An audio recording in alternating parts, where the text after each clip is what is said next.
Welcome back to Milton Daily Homes. Chuck here, and you can see the surroundings are a little bit different. We're in the boardroom here. This is where we do the Milton Buyer class, and we just updated the class dates. It's on miltonbuyerclass.com, and it's the Saturday after Easter weekend. So April 26th, Saturday, starting at 1 o'clock. It's going to be a great time. So I would encourage you to hop on the website.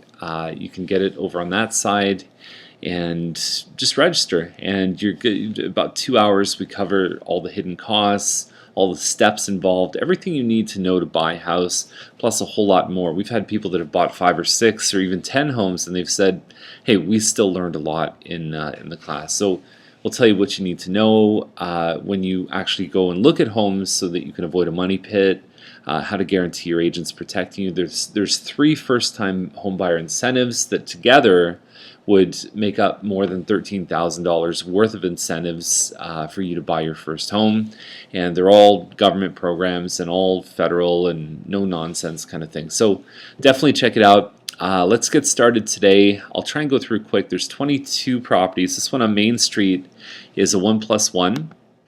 And I'm a little bit, I don't like this staging, like the full place setting. No one does that. You're probably going to knock these wine glasses off and cause a mess of broken glass. It's just not realistic. And I think that staging implies fake and expensive and all these word associations that I'm not a big fan of.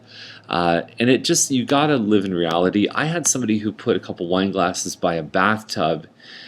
She was staging a house, new stager. I never met her before, and I thought, get those out of here. They don't belong. Nobody has wine glasses by their bathtub. It's just not realistic. Aside from that, she did a pretty good job. But anyway, this one here, you get the +1 versus the one we showed yesterday for a little bit less. And it's still a pretty affordable option for somebody who is renting right now. You're probably $1450 payments on something like that with 5% down plus closing costs. It makes a lot of sense. This one on Woodward is actually it's a building lot. There was a house here, unfortunate event. There was a fire, so there's no longer a house there. And you're basically looking at 150 to 200 a square foot to build. It's a good estimate. So you're looking at, you build a 2,000 square foot home, you're $300,000 to $400,000 on top of the purchase price here. And then you say, you know what, is it better just to go over to Santa Maria, who's a similar street, 2,800 square foot home, nice stucco finish on the outside. Is it better to just buy at $699 something that's already built? So I think these guys are going to have a real tough time, and it's a very narrow audience that wants to build in an existing subdivision where there's already homes. It's going to be a tricky one. So Bronte is the next one, $359. From what I've heard about this home, the finishes don't match the. Basically, they're trying to break the record on pricing for condo towns, and it doesn't sound like they've really done enough inside to make that happen. They probably will get above 3, but I don't think 315 is going to happen. Manley Lane could be a front back. I didn't check the location where it might back onto Thompson or Maine or something like that. 364.9. And something fascinating happened when I saw this home. Wood and melamine, I think they stopped putting them in homes. I thought it was like late 80s, but there we are. It's there in the home. This home's probably 10, 12 years old. And wood melamine, I can't believe it. I've never seen that before in any of the Milton homes in quote-unquote New Milton. So it's fascinating. You can kind of work with them. You can repaint them, you can refinish, but it's often better just to rip the whole kitchen out and start over. Do an IKEA kitchen for probably $100 a linear foot. Yeah, the finished basement. It's got a lot of finished space for the money. There's not a lot of townhouses here, 2-story at this price. You can pick this one up for the same price on Willingdon at $364.9, and it's a Woodbine model. They've done the hardwood stairs, and it looks like hardwood up and hardwood down. And the main floor, they set it up nice with furniture. It can be sometimes a little tricky to position things. It's a great looking house. Nice finishes here, tasteful. There's 2 bedrooms upstairs plus 1 full bathroom. I usually like when they take this room here and they put a little ensuite over to the side. But this one just has the 1 full bathroom upstairs. And there it is. So not a bad price compared to what else is sold. Sire is $369, 174 foot lot. Here's the thing about a home like this. So that's Dairy Road there. You're going to hear Dairy Road. But the size of the lot is massive, and I think it's going to attract a crowd, especially at 370. Now, I understand it's grandma's house. We got a few of these in today's list, but I can't count the number of times that somebody has gone into a more updated home that hasn't been kept as well, and then they go into grandma's house here, and they say, you know what, this one feels really good. Yes, there's some improvements that you can make to the home. There's some things that you can work on over the years. Obviously, that's a very old school bathroom, but the pride of ownership shines through. It just does. That's just the way it goes. I like that front shot. It really shows how expansive that front yard is. And I'm a big fan of this one. I like the price point, and you just can't find that size of lot anywhere else. And based on how fast Middleton sold, I would say that, hey, this one's really going to attract a lot of attention. Borden Lane is $439. It reminds me of a bowling alley. It's very, very long and narrow.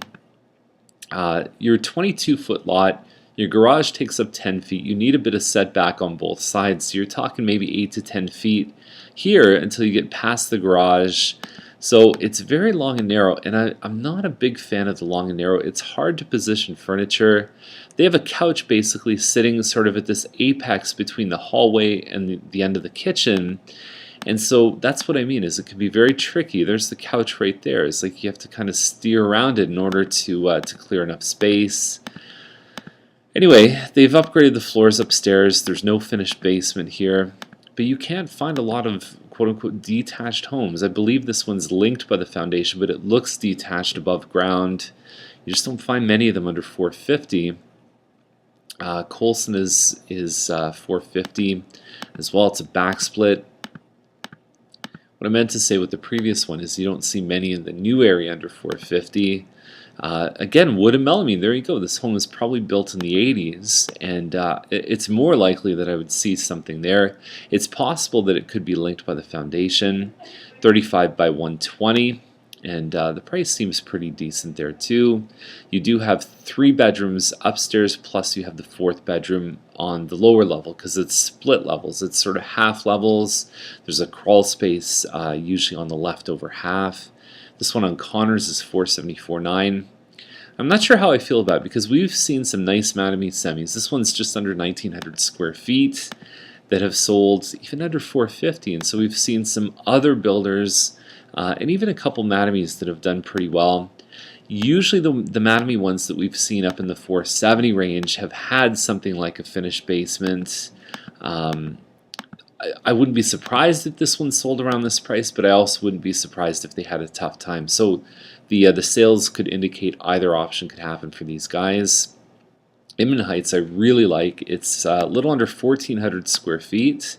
It's one of the Spirit 34 plans for Mattamy. There's another one for sale in Lederman right now at $475, but it's got a little sort of keyhole entrance into the kitchen. These guys paid the extra to open this up, and it makes a huge difference in this home. The main floor feels a lot bigger than a 1,400 square foot home, upgraded countertops. The upstairs, you feel the size of the bedrooms a little bit. There's a small nook upstairs plus 3 bedrooms, and they have a finished basement too, and they've done it well. There's really nothing. The one on Lederman and then the one that we just showed for $439, that's it really for detached. There's not a whole lot out there. We've got one coming up probably in the next week or two that's around the size, and it's in a good location too. There's no neighbors behind. So Armstrong is $529. So it's a single car garage, detached 3 bedrooms. That's all I know about it. Hardwood on the main level.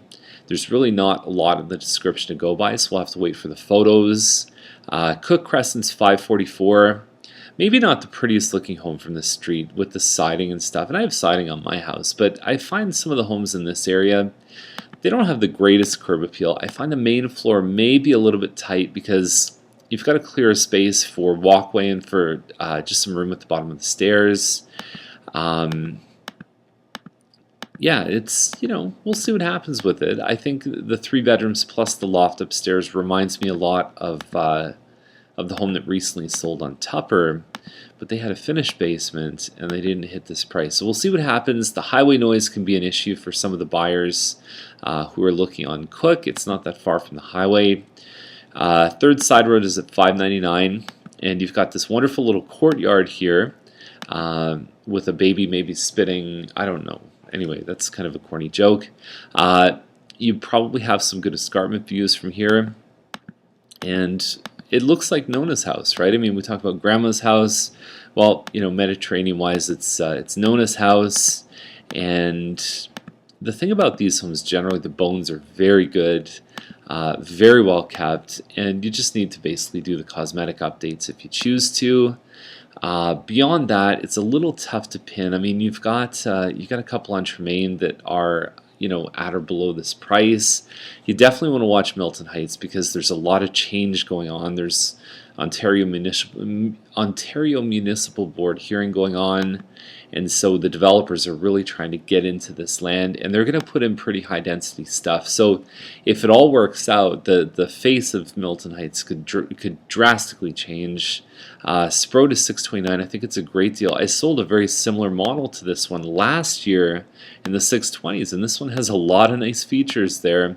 The kitchen looks good. You've got a separate dining plus a living room in the front. There's your dining on this side. There's your front living.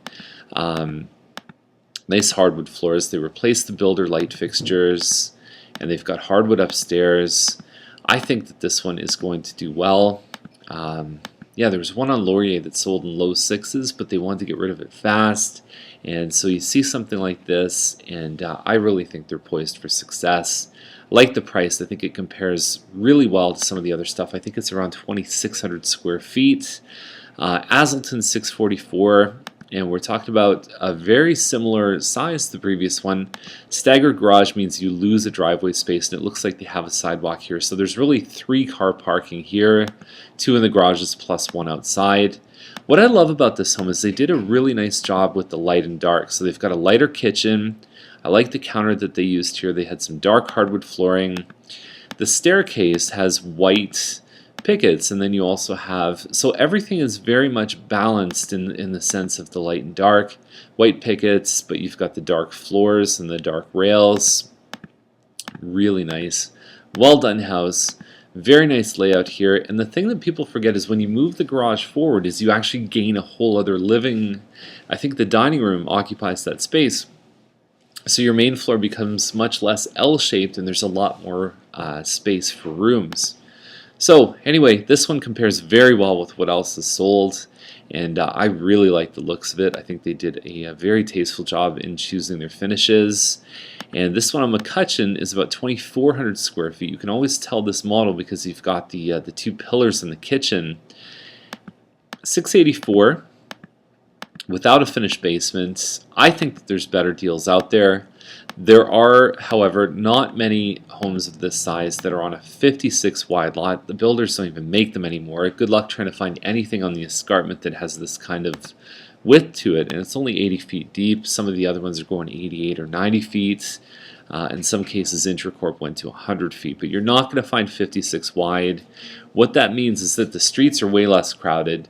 You will notice a difference driving on McCutcheon compared to driving on a street like Stringer or Bayless or anything over by the escarpment.